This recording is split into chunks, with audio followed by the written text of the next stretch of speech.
Hi, and welcome to another Studdia Live video. In this one, you're going to learn how to master one of the most important skills for IELTS Writing Task 2, and that's paraphrasing the essay prompt. Paraphrasing skills come into play right at the very beginning in the first sentence of your essay, which makes it especially important because it's the opening. It's the very first thing that the examiner is going to read. We'll start by talking about what paraphrasing actually means in the context of IELTS. Then I'm going to explain the key techniques you can use to paraphrase effectively. Along the way, we'll look at some of the most common mistakes that test takers make when paraphrasing, and I'll tell you how to avoid them.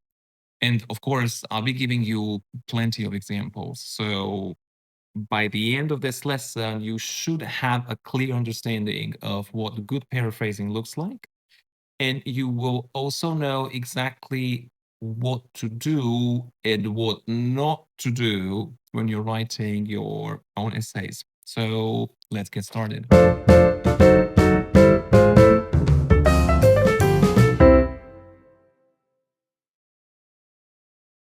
Paraphrasing basically means saying the same thing using different words.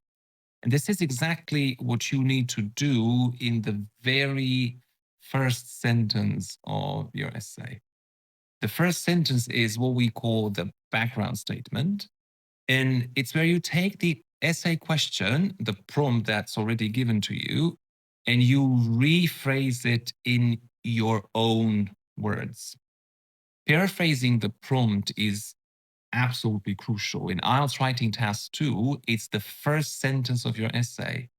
And it matters because if you simply copy the question word for word, your score will go down. Now, paraphrasing in the introduction serves two key purposes. The first is that it shows you clearly understand the essay topic.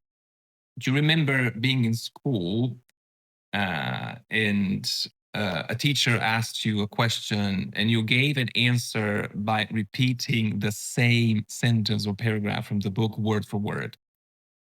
And of course, the teacher said, okay, fine, but can you say that in your own words? The reason we do that is to check that you actually understand the idea, that you're not just reciting the words. It's the same with IELTS. Rephrasing the prompt effectively shows that you've understood the meaning, not that you're just repeating the original sentence.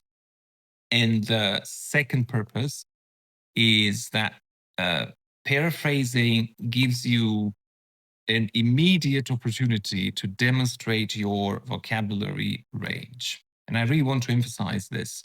It's the opening sentence. It's the very first thing your reader, again, the examiner in this case, is going to see. And right there, you have the chance to show your lexical range.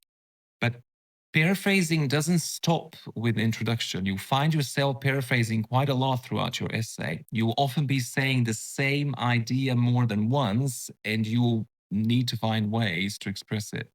That's why paraphrasing is a skill you want to practice carefully. And this is exactly why I always tell my students that you need to start working with synonyms, not just the definitions of the words, not just the translations. You actually need synonyms. That's what allows you to say the same thing in a different way. Now, when we talk about paraphrasing, there are several techniques you can use to rewrite a sentence while still keeping the original meaning. But before we look at those techniques, I want to highlight the most important rule of all, and that's accuracy. Whatever you do when paraphrasing, accuracy of the meaning has to come first. That means your paraphrase has to preserve the original meaning of the sentence. You can't drift away from it. If you can't twist it into something slightly different. Accuracy is the overarching principle, and you should always keep it in mind as we go through the techniques. So, with that clear, hopefully, let's move on to the first and most obvious technique, and that's using synonyms. This means replacing the most important words or phrases in the sentence with alternatives that carry the same meaning. Now, when I say words, I don't only mean single words. I'm also talking about noun phrases, verb phrases, adjective phrases, not just one word on its own. Sometimes it's one word, but very often it's not. And here's the key: you only replace words or phrases where it's possible to do so without changing the meaning. The synonym you choose has to be precise and accurate. This is really important. I'll come back later to this idea of where it's possible and talk about striking a good balance. Let's look at an example together. Here's a prompt. Some people think that the best way to reduce crime is to give longer prison sentences. Others, however, believe there are better alternative ways of reducing crime. And here's the paraphrase version. Some people argue that the most effective method to cut crime rates is to impose extended jail terms, while others believe there are different solutions that may be more effective. So notice what's happening here. Best way is rephrased as most effective method. Reduce crime becomes cut crime rates. Give longer prison sentences is now impose extended jail terms. So instead of give, we've used impose. Instead of longer, we've used extended. Instead of prison sentences, we're now talking about jail terms. And if you look at the second part, better alternative ways is paraphrased as different solutions that may be more effective. So you see, it's not just single words being replaced, it's whole phrases. Let me give you another example. Here's the prompt. Some people say that in all levels of education, from primary school to universities, too much time is spent on learning facts and not enough on learning practical skills. And now here's the paraphrase version. It is argued that across every stage of education, from primary to university, excessive time is devoted to memorizing information, while insufficient time is spent on developing hands on abilities. So, again, let's break it down. Levels of education becomes stages of education. Learning facts is now memorizing information. Learning practical skills becomes developing hands on abilities. And this brings us back to the principle I mentioned at the start: accuracy. Every time you choose a synonym, you need to be absolutely sure that it matches the meaning of the original. If it doesn't, your paraphrase won't work. Accuracy and keeping the meaning are always the priority. All right, with that in mind, let's move on to the second technique for paraphrasing, which is changing the word form. The second technique you can use when paraphrasing is converting words into different forms. This means changing a noun into a verb, an adjective into a noun, and so on. It allows you to keep the original idea, but present it in a slightly different way. Let me show you what I mean with an example. The original sentence says, some people think that many modern cities are becoming crowded because car ownership has increased. Now, here's the paraphrase version. Many modern urban areas are experiencing overpopulation due to the increase in car ownership. Notice what's happened here. The verb has increased, has been changed into the noun phrase, the increase in car ownership. So the meaning stays exactly the same, but the form of the word has shifted. And just as a side note, you can also see here that because has been paraphrased as due to. This is simply another example of the first technique using synonyms, but in this case, a synonymous connecting word. Let's look at another example because this one makes the technique really clear. The original sentence says, many people argue that acquiring skills is more valuable than memorizing facts. And the paraphrased version is, many people believe that skill acquisition is more valuable than fact memorization. So here it's very straightforward. Acquiring skills has become skill acquisition, and memorizing facts has become fact memorization. The meaning hasn't changed at all, but the word forms have. The third technique for paraphrasing has to do with sentence structure and grammar. This means you're not only changing individual words or phrases, you're actually moving parts of the sentence around. Sometimes that means shifting a clause from the beginning to the middle or to the end, or the other way around. Other times it means changing the grammar of the sentence, which typically means switching from the active voice to the passive voice, or sometimes the other way around. Let me give you a few examples so you can see what I mean. The original prompt says, some people say that in all levels of education, from primary school to universities, too much time is spent on learning facts and not enough on learning practical skills. Now, here's the paraphrase version. Across all stages of education, from primary to university, critics argue that students focus excessively on learning facts while too little time is devoted to acquiring practical skills. So we've seen this one already. So apart from the synonyms used here that we've talked about, notice the structural change. In the original, the sentence starts with some people say, but in the paraphrase, that idea is pushed further back into the middle of the sentence and then rephrased as critics argue.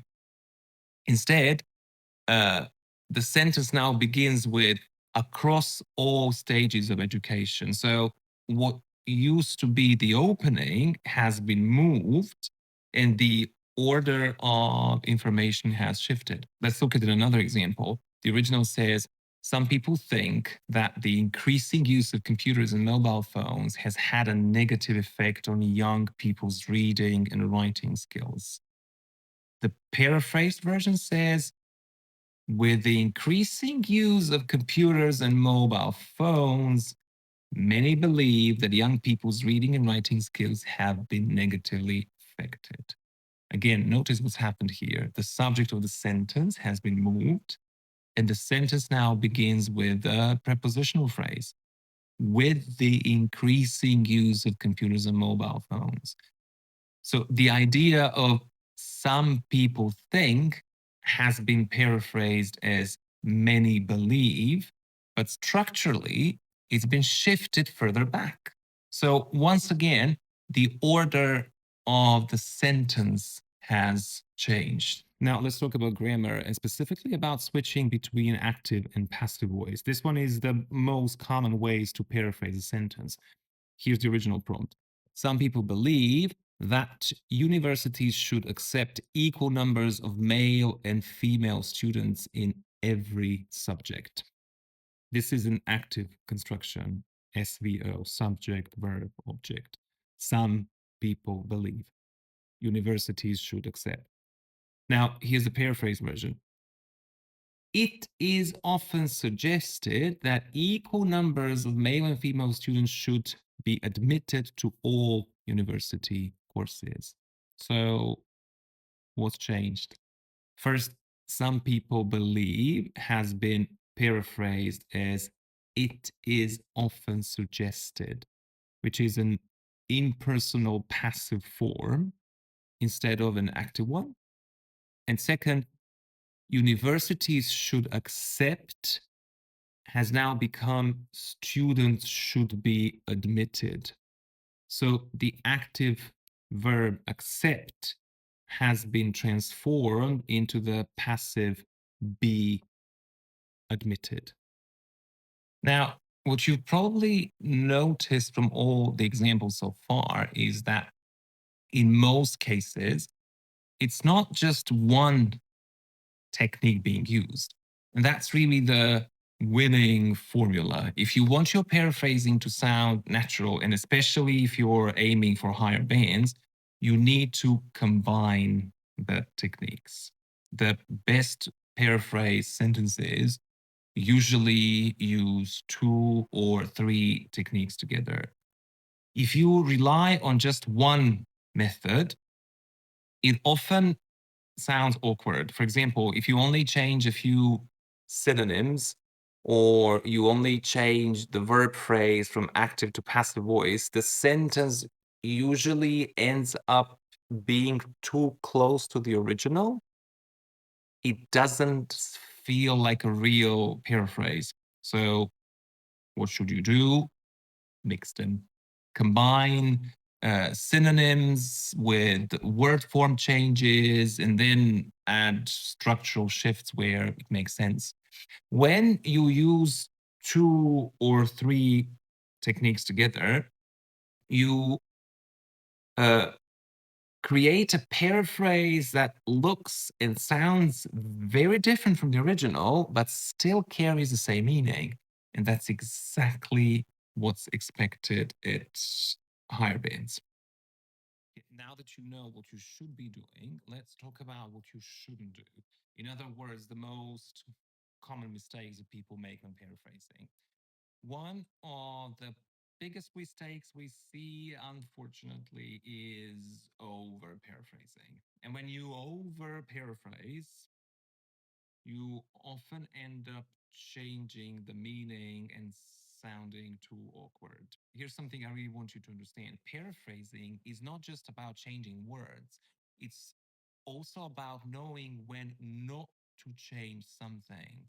That's a crucial point. High level writers know which words are best left as they are because sometimes the most precise word is already in the prompt. For example, you're not going to change the word internet to World Wide Web. I mean, nobody says that. If you see carbon dioxide or global warming, you're not going to paraphrase it. That's already the most accurate and precise form. And this takes us back to the very first principle I mentioned, accuracy and sticking to the original meaning. Now, let me give you an example just to make my point.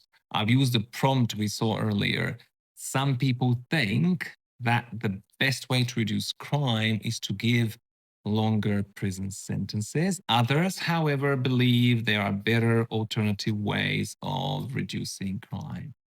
Listen to this paraphrase version.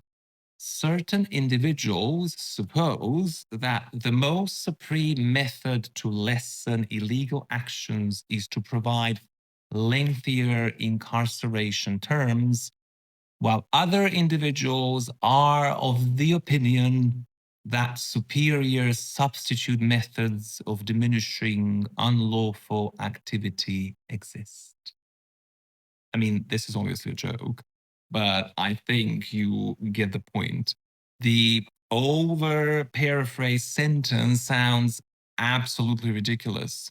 But despite that, I have to say, I see this very often. It's not rare. This is, once again, one of the most common mistakes. I mean, just to see certain individuals is enough. I mean, nobody says that, right? Technically, it's possible, but just completely unnatural. And the rest of the sentence is the same, awkward and forced. This is exactly what happens when you try to change every single word mechanically. It doesn't sound like real English, it doesn't sound natural, and in some cases even changes the meaning. So, my advice is simple: do not force synonyms for every word. Focus on the important words and use structural changes when needed. And if you are not 100% sure that a synonym is appropriate, it's always safer to keep the original word. A very similar problem, and probably just as common as over paraphrasing, is using inaccurate or inappropriate synonyms. Now, here's the thing you need to understand: there are no two words in English that carry exactly the same meaning. Synonyms are words with similar meanings, but they are never identical. Even if they refer to the same idea, if they denote the same concept, there's always a difference, maybe in tone, maybe in register, maybe in collocation, which means the way the word naturally combines with other words. So when you choose a synonym, you always have to think about whether it truly fits in that context. Let me give you some examples. The prompt may use the word children, and a test taker might replace it with youngsters or adolescents.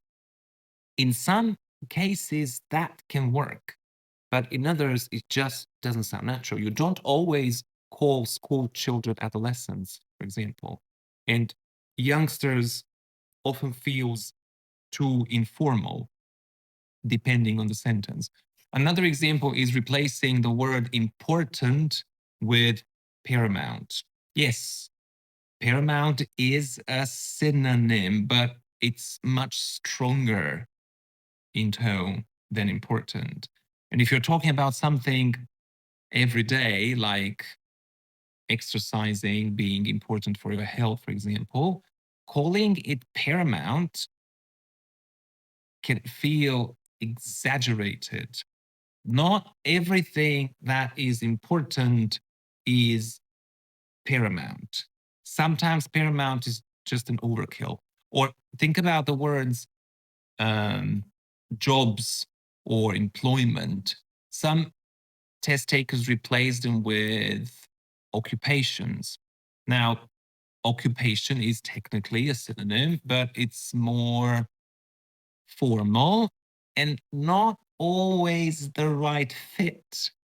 In the same way, replacing people with individuals can sometimes work, but in many cases, it sounds forced and unnatural. So the advice is simple again. Yes, use synonyms, but only if you are confident that they fit naturally.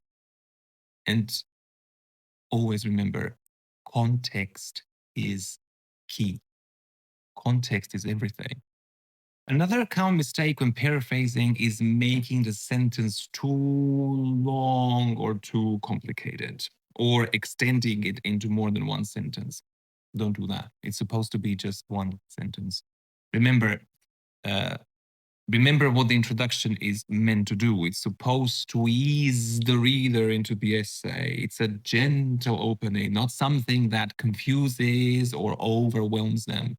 If your very first sentence is heavy, wordy, and difficult to follow, then you've already made it hard for the examiner to engage with your essay. In the introduction, your goal is one well-structured, complex sentence where the clauses are joined smoothly with linking words. So keep this in mind. Clarity is key. Your background statement should be accurate and easy to understand. It needs to introduce the topic clearly and set the stage for the rest of the essay. The last common mistake I want to talk about in this video is using memorized or cliché phrases. And honestly, my advice here is just don't do it. It's really easy for any English teacher and especially for writing examiners to spot this kind of memorized language, to recognize when you're using these stock phrases. Things like in the modern era, or since the dawn of time, or my favorite, a highly controversial issue. These expressions will not earn you any points. In fact, you most probably lose points because these phrases are generic and absolutely meaningless. And to be honest, they usually just irritate the reader. There are no highly controversial issues in any language exam. Highly controversial issues are politics, sex, religion, war, abortion, and the principles of language testing simply do not allow for these topics to ever appear in any language test. Why? Because such sensitive topics could upset you and make the test unfair and unreliable. The exam is testing your English, not your opinion on divisive issues. In the same, uh, it's the same with openers like nowadays or with the advent of technology. Just don't, please. These are not original and they do not add any value to your writing. Now, what you also need to understand here is that you do not need a hook in IELTS Writing Task 2. A hook in regular essay writing is supposed to catch the reader's attention with something dramatic or catchy. But in IELTS, the examiner is paid to read your essay. They're going to read it anyway. You don't have to catch their attention. So forget about hooks. Please avoid prefabricated hooks and cliche phrases. Instead, go for originality. Go for everything I've talked about so far. Accuracy, natural paraphrasing, combining techniques. That's what matters. Let's now summarize what you should and shouldn't do if you really want to master the art of paraphrasing for the IELTS exam. First of all, you should always paraphrase the prompt in your own words and never ever copy it directly. Use synonyms accurately and only if you are 100% sure they fit naturally. If you're not sure, just leave the original word. Change word forms where appropriate. Change the sentence structure and combine these techniques. Using them together is how you get to band 7 and above. Keep your background statement as one clear, complex sentence, but don't overcomplicate it. Remember, your job is to ease the reader into the essay. And most importantly, always remain the original meaning. Clarity is more important than unusual vocabulary. And one last reminder, keep the tone academic and neutral. This is an essay, it's an academic piece of writing, so avoid slang or casual expressions. Now, what should you not do? Do not try to replace every single word. Some terms are best left as they are. Don't force big words just to show that you know them. If they make the sentence sound awkward or unnatural, don't overcomplicate the first sentence. And please, absolutely do not use memorize or cliche phrases. Just don't. Well, thank you for watching part 1.